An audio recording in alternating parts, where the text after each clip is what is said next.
Command the Mic podcast brought to you by Full Press Coverage. Let's get it on.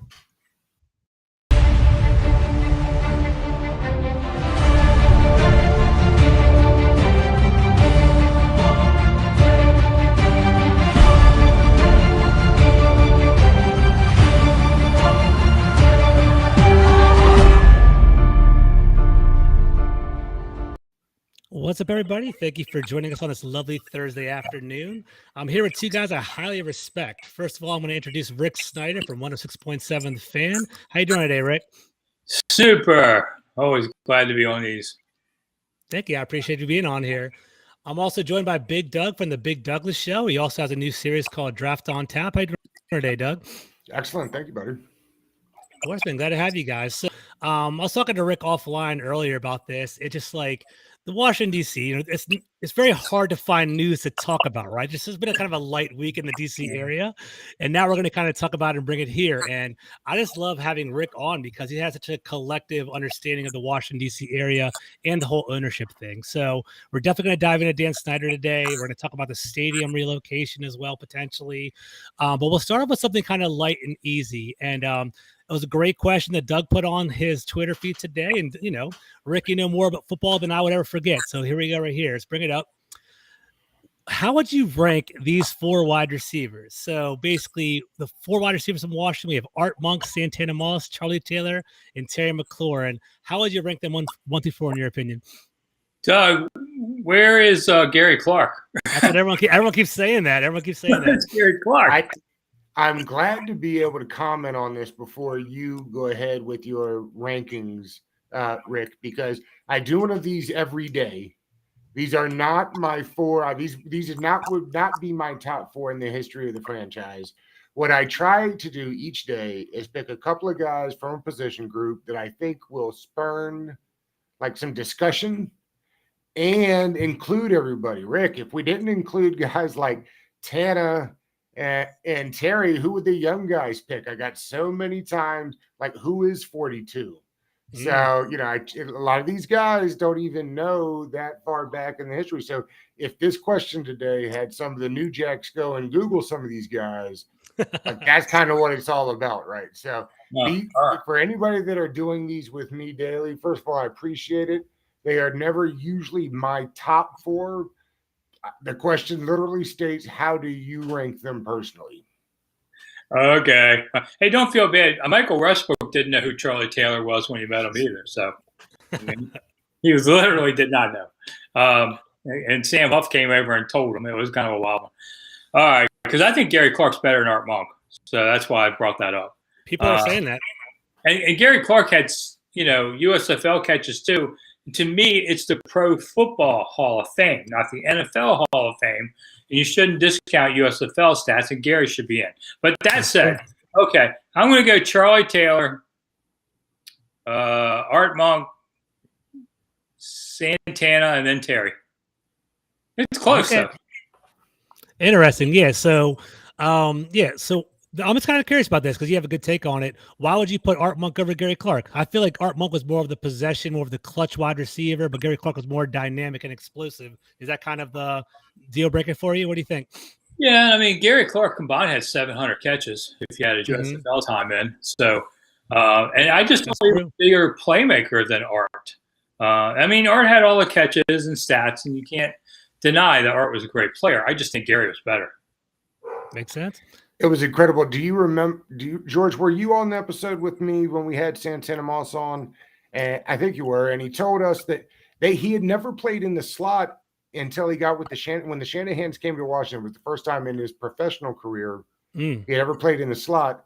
And he had basically never played outside of the slot until he got to the NFL. So I always thought that was interesting. Like, it's so incredible, the difference about being used right and how that affects your overall career. We know how that goes. 100%. And Santana Moss actually got a University of Miami track scholarship to play in college. He actually had to walk on the football team, which I found was super impressive as well. So definitely stands out. So, obviously we don't want to talk about the glory days of Washington. I wish we could, but we kind of have to pivot a little bit to what's currently going on. Rick, this has been a crazy week. spearheaded by Don Van Natta's ESPN investigative reporting about this whole, Dan Snyder's, potential financial improprieties and things of that nature, a illegal loan for $55 million. How serious is that in your opinion, Rick? Do you find that like this code red for Mr. Snyder? How do you feel about this? What's your overall take? And rich people don't go to jail very often. Though I shouldn't say that anymore because some of Trump's boys did. That's true. He didn't even pardon them. So, one of those things. But I don't think that's going to be the dagger. I mean, Dan Snyder got a little cocky maybe there for a moment. Kime's calling me. Can you believe that? That's funny. I got to turn him off. But tell him to hop in. You tell him to jump on in. Yeah, tell him. I'll put him in the show. Okay, so what were we talking about? Was that a dagger for Dan Snyder with this whole report dropping? Snyder got a little cocky about, maybe I won't sell at these prices for a moment, and the NFL just came back and slapped him across the face with these stories. Not that they like that story getting out, but they got other ones in Mary J. White and all that. It's like, don't forget, when we showed you this back in November, you said, okay, I'll sell. You get a little arrogant. Okay, we still got this stuff. So, it's going to happen. And I just think the $55 million, that's an interesting part. And I know, politicians love nothing better than an AG wanting to be somebody like the mayor saying, I'm going to bring criminal indictments. But how often does that really happen? If you go away, take your billions, go to England, nobody's going to pursue you over these charges. So that part's not it. I had heard about the $1 billion in debt maybe a couple of months ago, and I didn't talk about it just because I don't even know if that's all of it. That's just what I know about. I think there could be more. Sure, why wouldn't there on there? So his money troubles and his inability to get a stadium built is what's making this happen. Because the other NFL owners, they don't care about all this other allegation stuff. They're saying this dude's costing us a lot of money and controversy. It's time to move on. Because they can't get a stadium. And Bezos can get a stadium. Josh Harris can get a stadium. And I really like this Tillman for Fertitta. I've watched him before. He's a pretty impressive guy. Okay. All these guys can do things Snyder can no longer do because of his toxicity. Mm-hmm. Rick, just real quick, how long does it take? I appreciate this kind of from you. How long does it take to put that kind of story together as a writer? Good question. Well, it's kind of one of those evolving processes. I mean, it's not like I hear, he's $1 billion in debt. Let me hit the keyboard. Boom. You got to be careful with these stories. You got to be really careful. Well, for like a guy like Van Natta, when they put together this 2,000, 5,000 piece, project, it's just like what kind of work does that entail? I guess is what I was trying to say. Just the lawyers fact checking on you will be hours and hours of work, right? If not days, because you got to be careful. And some of it is things that you hear along the way, so you're constantly working on it, and finally got the whole pieces together. Wouldn't surprise me if you spent 80, 100 hours on that story. In the end, I mean, these things take forever. They're nerve-wracking as hell. I covered the last sale back in '99, and I can tell you, every day for about 3 months, it was like I was being encircled by a half dozen guys yelling at me that everyone else was lying to them, and they were telling the truth. And the scary part was who was telling the truth changed every day. Every day. And they didn't care if they burned your reputation and made, suckered you into doing lies. They didn't care about that at all. You had to be really careful. I managed to escape intact. I won that battle against the Post and got a national rep out of it. But it was everything I had to do it. And that's actually pretty interesting too, Rick, to kind of go with that regard. So in regard to libel, does the ESPN and Washington Post typically protect their writers for this kind of story, or how does that work out? Yeah, I mean, when you get into these kind of things, especially with a guy like Dan Snyder who wants to drop a lawsuit on you, you have lawyers who are fact-checking on things, and it's kind of maddening at times, and they want to know who your sources are. And, I was in a difficult spot too. I was at the Washington Times then for the last sale. The way the shield law works is I can protect sources, but if I tell my editors who it is, they are not protected under law and are compelled to say it. Oh, wow. Okay. And you lose this kind of thing, you bust your career. And I was really afraid, they would say, who is it? I said, I can't tell you. And they were like, you either trust me to be right until I'm wrong, or we can't do this. And then when it was all over, Milstein wanted to start suing everybody, got thrown out of court first day. But I had to circle with lawyers and say, I'm not giving anything up. I don't know it's easier for you to have me give it up, but I'm not. I'll go to the jail if I have to and sit there. I didn't want to. I sure didn't want to sit in DC's jail. But your career is on the line there. And you either, if you give it up, you're dead. You might as well go sell ice cream. 100%. So this is a high wire act when you're covering stories like this. And Rick, you brought up a good point. So I don't know how much you even know about this, so maybe offhand. I found it kind of interesting that a day or two after that whole bravado and Dan Snyder potentially not selling the team, there was a hammer that came down from the NFL and all these documents started coming out. That isn't by coincidence, but in your opinion, right? Like, did you feel like the NFL has things in their back pocket, or how do you feel about this? Yeah, the NFL has, everybody's got relationships, and including, it's weird that some of these stories are coming out of the New York Post on Snyder's kind of behalf. Yeah. Snyder always talks to New York media, Forbes, Wall Street Journal, New York Post, which used to be his old partner, Fred Drasner's paper. They're not the same dog in the fight as we are here. They can throw stuff from afar and not suffer the consequences of looking like a house organ that we can do here. So I always found that pretty interesting, at what's going on there. Snyder doesn't have a friendly media in Washington because he's treated us like dogs all this year. Ain't nobody your friend here. Certainly not me. So the greatest part of this, getting him out of here, is my name will no longer be a curse word in town. That's kind of nice. That's so funny. So yeah, going to that point. So Dan Snyder's been with the organization for about 23, 24 years. What are your impressions of him? I kind of am reading between the lines by your verbiage, but has there been any interactions where you've kind of felt, maligned by him, or has he been kind to you? I have no idea. How has it been interacting with Mr. Snyder? Yeah, I mean, I had a heart attack at Redskin Park in 2002, and I was in the lobby, and it was just going bad. And I finally got, the trainers came up and saved my life. I had a lot of flashbacks with that Buffalo player, trainers on you. And Dan Snyder was in the lobby, making jokes about me dying. That's what my friends told me. So that's the kind of guy, when he first got the team, I had a cell number. We're in Atlanta. They're approved. Snyder and I had been talking during the sales process at times and back channels.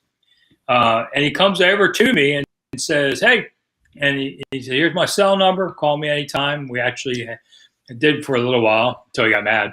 And I was into that. But I asked him then, I said, do you consider yourself a guardian of the game and a protector of the public trust owning this team? He said, absolutely. Yeah, I guess he stumbled on the last part of saying not, because he's been anything but a guardian of the game and a protector of the public trust. He's treated fans like ATMs. That's all he cares about. And it's a shame, because it didn't have to be that way. But in his first time he spoke to the players in the big meeting hall, he said, I'm a bit of a blank, blank, blank, trying to say, I'm a tough guy like you, And they just laughed at him. Who is this guy? And he won't, he's really an introvert. I think a lot of people don't understand that about Dan. I heard he's shy in public. Yeah. He doesn't like to be in conversations he can't control. I've heard numerous things about this. And he only wants to dominate things because he's afraid if he doesn't. He came out on the field one preseason game, I think it was, to make some announcement at halftime, honoring somebody, I forget. And they booed him off the field in the early days. And he never came back after that. He's too afraid of those kind of conversations. He won't speak to a media person that's not owning, a partner, organization or whatever. Because he doesn't want to answer real questions, because even if you get away from the controversies at times, there's a lot of questions I would have loved to have asked over the years about the stadium and things like that. Too afraid. So, he's just kind of this, the guy who wants to always be the bully and be everything, and he's just not. He couldn't pull it off. Gotcha. Doug, you got anything? Last question? I was just because Chick Hernandez was on the podcast last week and had said he thought he was the last guy to have interviewed Snyder, and that was back when Chick was on TV. So date that how you will, but it's been a little while, and I'm not saying that's gospel. It just is saying he doesn't give out very many interviews, and he hates doing it for sure. That's a tough way to live, right? Yeah. Sorry, Rick. And Tom, It should be fun owning an NFL team, right? Yeah, it should be fun times. It should be interact fun with owning the fans and NFL team you're media. rooting for. well, and there's it can't be fun right now. Yeah, there's a lot of NFL owners that don't really speak to the media much. Once in a blue moon, but I mean, it's been years since I've been able to ask Dan a straight question about anything, and we weren't friendly to each other, and there would be words that would be said, and I used to bug him because he'd get in his limo in front of the park, so I'd slide between the door and him in the car. They couldn't close the door, and so I'd keep hitting him with questions that drove him nuts, and so they banned us from the front of the door, all that kind of thing. That's some good stuff, Rick. That's some good journalism integrity. I like that. Go for it. It's good. Tanya's not really talked to anybody either. We thought maybe she'd say something, but she hasn't either, and she hates the media because we're mean. So, yeah, okay, whatever. I'm just glad this is going to be finally over. Whoever gets it, I'm not sure yet, but it's got to be better than this. I mean, I don't think Jeff Bezos is going to be handling my calls every day. I'm curious about that too. I'm going to ask you about him in a moment. Rick, do you see any parallels between the previous sale and this one right now? Because I know you were around for the when Jack Cook passed the torch to Mr. Snyder. Is there any parallels that you're noticing so far? Is it a completely different situation, or how do you feel about that? Yeah, it's kind of going to script. I've been able to see a lot of the same stuff, including the craziness that's going on now. I mean, I told people from the start it wasn't going to happen by the owners' meetings in March, and Snyder would try and pull out at some point. All these things were scripted. You could see it. It happened a lot like that. People really don't change. The years go by, but people really don't change much. And I've been doing this 45 years, so I kind of know what people are going to do, by and large. That's one of the advantages of getting old, is you get to eat things. It's about the only advantage you're getting. There's only a couple there, Rick. Yeah, no, man. Yeah, maybe I get to semi-retire at some point, but it's just kind of going as it is. I covered the other stadium chase, and and that was a wild one too, and that was a lot of fun too, because there was so much yelling at each other about so many different things, and it's kind of went that way again with the stadium chase. They went from Maryland, Virginia to DC, and it bounced around, and everybody, when Virginia offered $1 billion to go to Dumfries, I kind of thought, what are you people, insane? They don't want you to call it Dumfries anymore, Rick. What do you call it? It's like Potomac Shores, I think. It is. They classed it up a little bit. No more Dumfries, Rick. You can't do that. Huh. Well, I mean, that's like City Center in D.C. Nobody calls it City Center except for the people that own it, and they don't pay me to call it that. So, when FedEx Field got the name, I remember the PR guy, John Maroon, came to press box and said, FedEx Field is one word. I said, no, it's not. It's 2 words. He goes, no, it's 1 word. We made it 1 word. I said, you don't get to control the English language. It's 2 words. So all their releases say 1 word, and all my stories say 2. I love the defiance. That's great, Rick. Or Cook wanted to do Raljon. We laughed that one out of the room too. Yeah, I remember Raljon, actually. I do remember that. Big picture, Rick, what do you think is more likely to happen? Do you think Dan Snyder is going to sell the team, or do you think it's going to potentially go to the hands of the NFL owners and potentially have a vote out in that regard? Which one do you think is more likely to happen? The NFL owners meet March 26th to 29th, and Snyder's on the agenda. That's all. Wouldn't surprise me if the sale deal is made on the 25th, day before. That makes sense. Deadlines create actions, and I think this one will be the one that does it.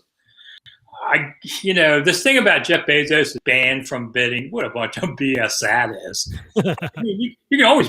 Snyder doesn't have to take the bid. It's up to him, but he can't ban someone from offering. I don't know. I mean, I think he's using it as leverage too against Josh Harris to say, "Hey, Josh, I really want to screw Bezos, but you got to come up a little bit, man. Give me another $100 million or something." I could see him doing that. I'd do it. If I'm just getting ready to sell my own home. I'll play any game I can. So Snyder, I could see him doing that to Harris, but I don't know if Harris is a smart guy, owns other sports teams and knows how to develop things, which is important. Bezos is the only guy who can get RFK, and Fertitta, Fertitta would make it a classier experience for fans, but it's going to cost you. And as I often say, when we talk about that new stadium, the word of the day is PSLs. I know. It's gonna be a big deal. We talked about that last time you were on the show. I really did not fully comprehend what the PSLs are. It's a big deal. It's gonna be a big. So I'm a season ticket holder. So it's gonna be a huge detriment to me potentially buying a ticket to the next stadium. Real quick, Rick, do you think they'll good. have to fix the 30% before we move off this? Do you think they'll have to fix the 30% threshold because it only allows but like 4 or 5 people every single time? Like Dan's got to be upset that I mean, you can't bid against yourself if there's only like 3 people, right? So would it behoove the NFL to relax? Because I don't think the NBA does that for their franchise sales. I don't think MLB or hockey does that. I think this 30% threshold is simply for the NFL, and it so limits who can buy these things. Well, it kind of goes back to Milstein's bid in a way that failed because Milstein, they wanted 30%. Milstein was a big real estate guy in New York. I mean, he had the money, but it was in things he didn't think he had to put it down. Like, in real estate, you don't have to. Right. And he went all the way to the very end where they said, we're voting 31-0 today to reject your bid unless you want to withdraw it. I mean, that's how far it went. But maybe they drop it a little, but the NFL's greatest fear is for somebody new to come in and then default. Like Milstein would have all that money in real estate. Suppose the market goes down and he can't cover his call. Suddenly, a Bank of America owns a team. That's the last, because then the league doesn't get to pick its next owner, and they're very protective of that. Right. That scares them a lot. So that's why they're holding fast to that kind of thing. But you only need 2 people for a bidding war. Person who buys a team?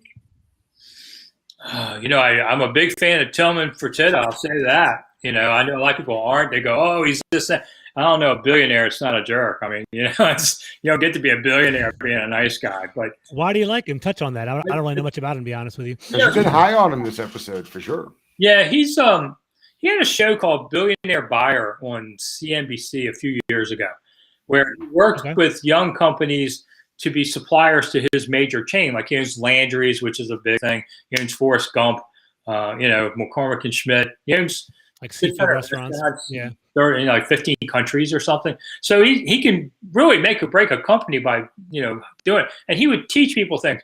One of the superpowers you have to have as a newspaper guy is you have to size up people quickly and you have to look around corners. That's the 2 things you got to do if you don't want to look stupid, or if you're not just sitting there writing a game story every day. And I could see a guy I think is a good guy, and he obviously is very successful. I think he could treat people well overall.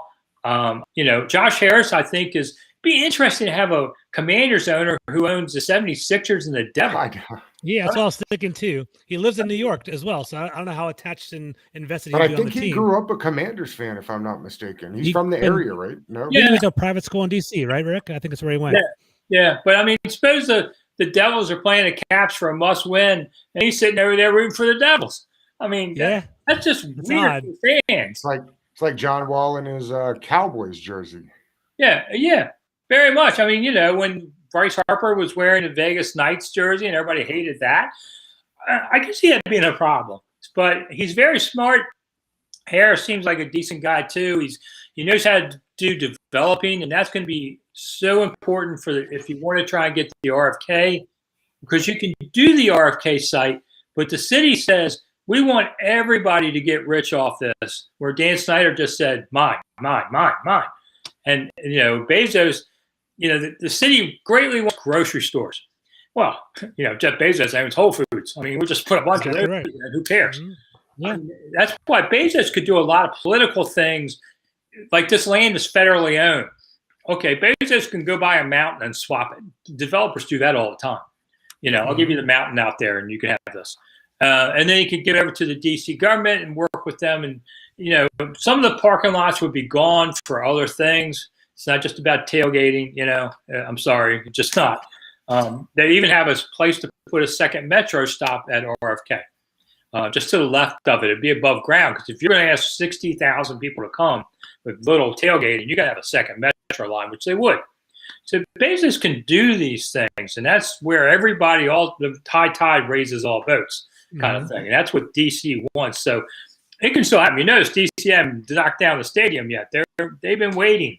I mean, it's going to come down pretty soon. I think in the next few months. I was reading they had to get rid of all the asbestos by hand. They couldn't just blow it up, put a toxic cloud over the city. We all die of cancer in 5 years. That's why they didn't just do that. but they had to go in there by hand, basically. But so I don't know. I'm kind of willing. I don't really care in the end. You can take whoever you want, but I think they have 3 good candidates. And the Milwaukee Bucks owner yesterday sold his share of the team, and he's talking about that coming. That's a new one on me to know who he is. He said he was not interested, but the timing is unusual. Yeah. So we'll see. And then, Rick, besides DC, I know you have a pretty good grasp of the city. Is there any potential land other than RFK that they could potentially build in the city, or not really, right?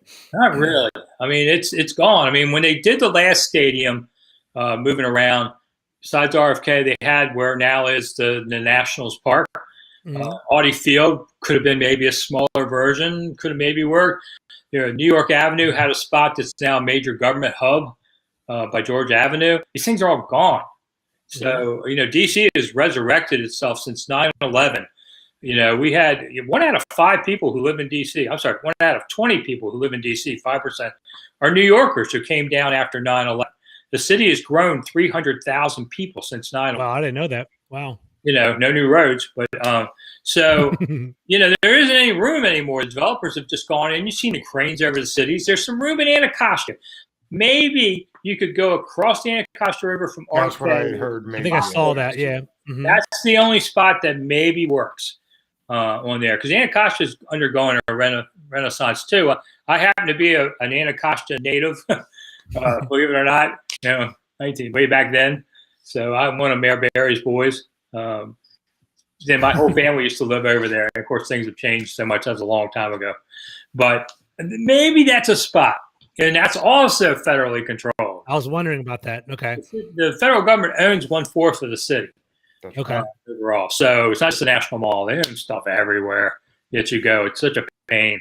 Just like Oxon Cove down by the Wilson Bridge. Federally owned.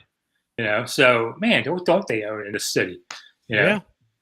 That's why they have such control of it, because we are a district here. And I was going to say, does it make it easier if they just give you statehood there?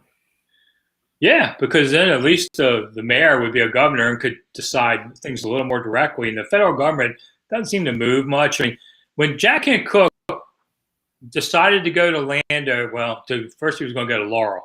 All right, so he loses the Virginia thing. And he was going to go to Capitol Hill. And the politicians basically said, put some chapstick on because you're going to kiss a lot of butts before we give this to you. All right. So he said, screw you, and went to Laurel. And then that didn't work because he was just over the Anne Arundel County line, and the governor then was Paris Glendenning, who said, you're too close to Baltimore. If you move down the street to Route 1, you're in PG County, my home district, and then that's okay. Yeah, he was talking about a mile, politician. That would have been a disaster for traffic to have moved over there. So then he went to Landover. It's a dairy farm, and he bought it. It's just crazy like how it goes there, but it was quite the adventure. I was there when Sharon Pratt Kelly called him the billionaire bully. That was a lot of fun. Cook was a lot of fun to cover. A scary guy at times, but he was fun. There you go. Do you have a preference on National Harbor or FedEx 2.0, renovating that by any chance? How do you feel about all that? Man, National Harbor would be a good spot. I think so too. By the Wilson Bridge, they could run the metro over from Eisenhower Avenue.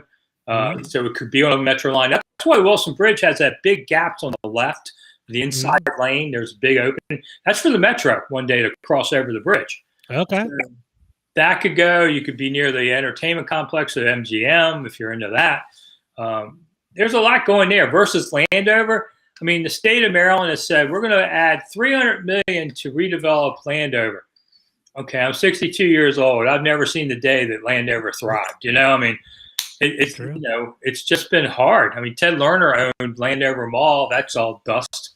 I remember that. I don't blame the state for saying let's try and do it there. And Suitland is the other area the state wants to try and develop, and stadium would help. But the problem with Landover, if you build a new stadium, Landover is not a flat little thing. It's a big hill up and down. And so, pedestrian traffic and all would not just be casually walking amongst it all like it can in a better terrain. So I don't know. Get your workout on. Just steps in. So I think it's going to be, if they put the new stadium, I think it's near the metro side they're talking about. So that's even further away from Landover in a way to walk it. Anybody that's walked the metro to the stadium, it's about a mile. It's an easier walk, but it's still a walk. I mean, people used to walk from the old Cap Center across the highway, So I just think Oxen Cove would be better, but I just don't see it happening in the end. Cool. Doug, you got anything? No, just I just was thinking as you mentioned that about putting it over there in the harbor with all the extra stuff. I do find it interesting that they just put the FanDuel casino or sports book, however you want to call it, inside FedEx, kind of, I guess, as a way to show people, hey, we don't have to be next to a casino.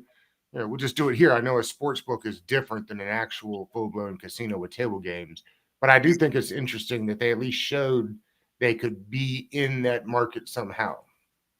And the interesting part of that sports book is you can't bet on NFL games during Commanders games. I know. I heard about that. Oh, wow. Okay. It's there.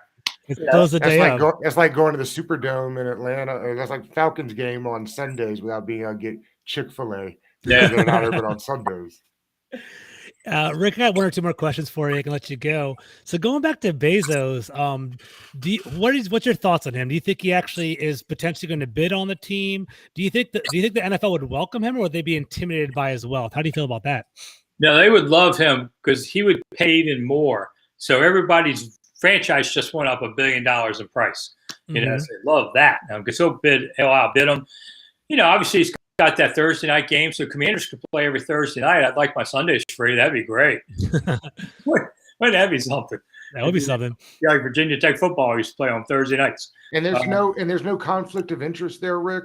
I know we had talked to AJ Perez a little bit about would he have to get rid of that. It feels odd, but apparently that's not the deal, right? He can still, because he doesn't own Amazon anymore. Right. Although he's the I don't know, is he the CEO or whatever they call it now? He took a different thing, but I don't think so. I mean, so he has the TV network. The NFL decides the schedule, so he doesn't. I mean, otherwise, like I said, we'd have Commanders games Thursday nights. How awesome would that be? Then we could have free Sundays for my first time in my life. That'd be awesome. I just think I think they would like Bezos because he could do a lot of things that no one else can do. Being the world's richest man and owning Amazon. I mean, I don't think I bought anything from people outside of Amazon in several years. They just bring it to my house. It's great. So I think he would be their first choice. And if it doesn't happen here, he could go to Seattle. And I was going to say, Rick, there's a couple of franchises coming up for sale in the next couple of years, right? They're talking about the Chargers, definitely the Seahawks. What's the chance he just says, I'm not into all this nonsense. I'll wait. I could see it. I could see that very much. That's why I don't think he's one of these slam dunk things that people always say. Right. And if that happens, then you got Harris versus Fertitta.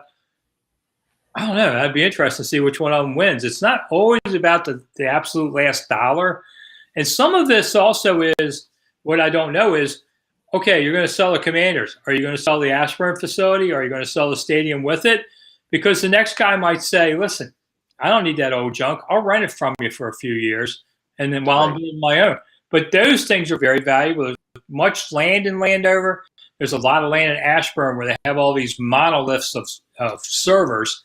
I mean, Lincoln Park has several big buildings around them because like 2/3 of the world's traffic goes through the internet servers there. It's something crazy. Oh, wow. Oh, it's huge. In Ashburn, right?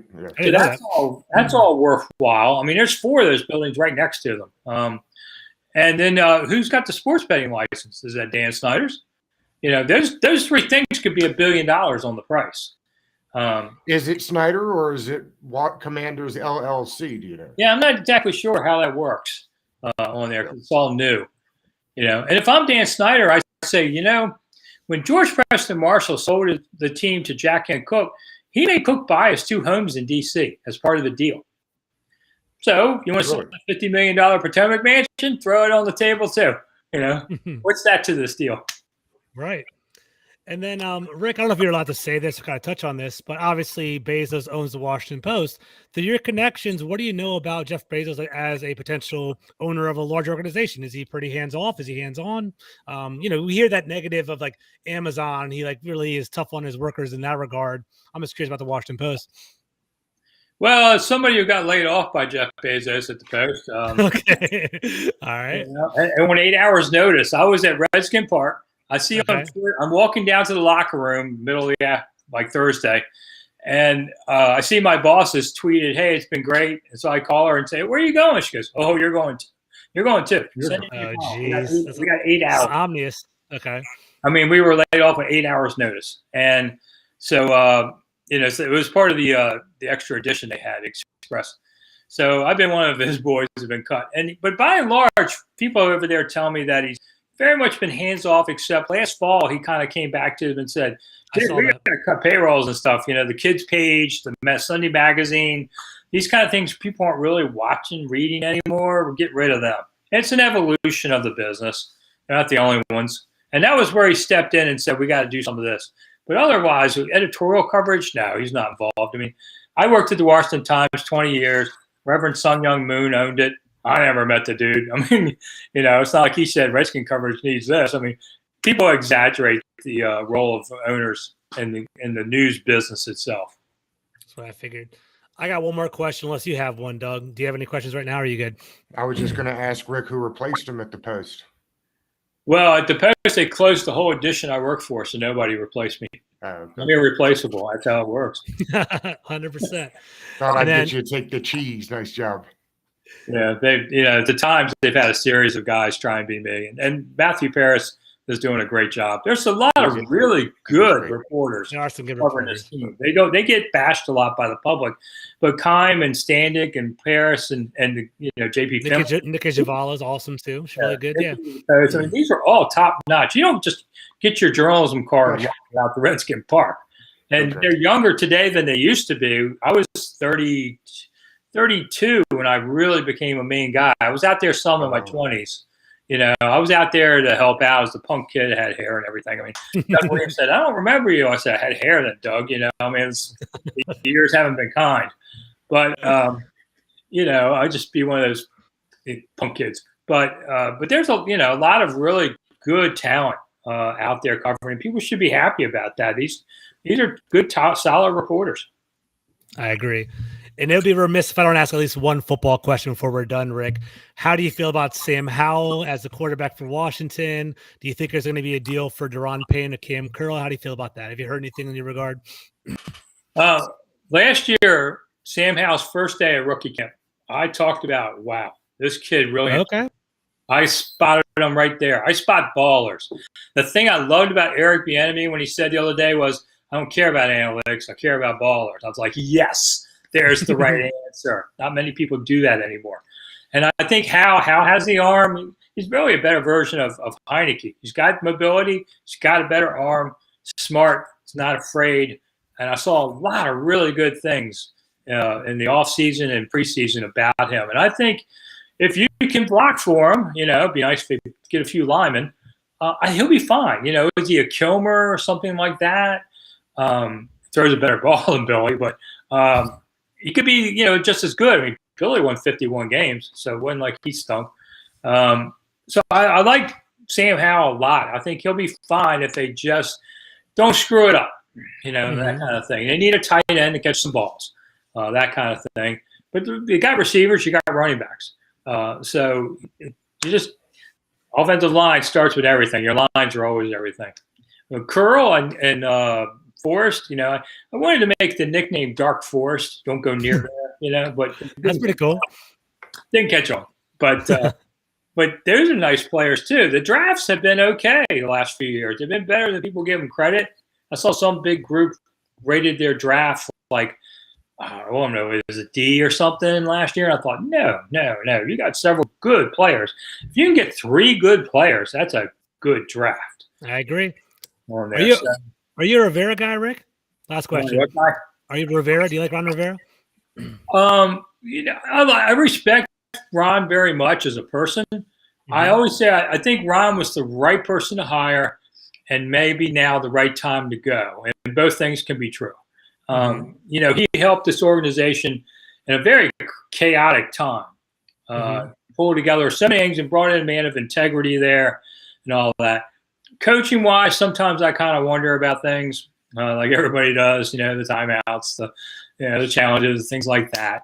And, sometimes he says things just to say them, to back his boys, you have to. You can't sit there and throw them out to the wolves. I get that, but I know it's not true what he's thinking at times. But every coach does that. I'd like, in a way, to see him ascend to like a team presidency, and not Jason Wright's job. That's business side. Be the football oversight guy, but does he pick the right coach after him? Because I think they need a new coach. I think they need a good young blood. I mean, you want to get your McVay, somebody like that, And who's picking that? Because Dan Snyder sure wasn't picking that. He didn't know who anybody was. And if you looked at Dan's total history of hiring coaches, he has done exactly the same thing every time. Went from a guy that was a hard case to an easy guy to a hard easy. He's tried it all. Every single time. Ron's the hard case guy kind of thing. The adult in the room. So the next guy, I don't know who that be, somebody loosey-goosey, I guess. But, things like Jim Zorn, that was so ridiculous. That was crazy. What happened there? They wanted one of the Super Bowl assistants, and the guys turned them down. Then they were stuck with nothing. That's what happened there. They weren't prepared for Gibbs to leave when people like me could see it coming the whole way after Sean Taylor's death. And listening to Joe, I thought Joe did such a great job after Sean died of pulling that organization together, getting them to the playoffs.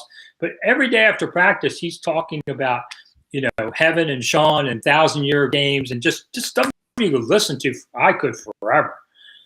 He did such a good job there. But you also knew his grandson had leukemia in North Carolina, and he wanted to go and be there so badly.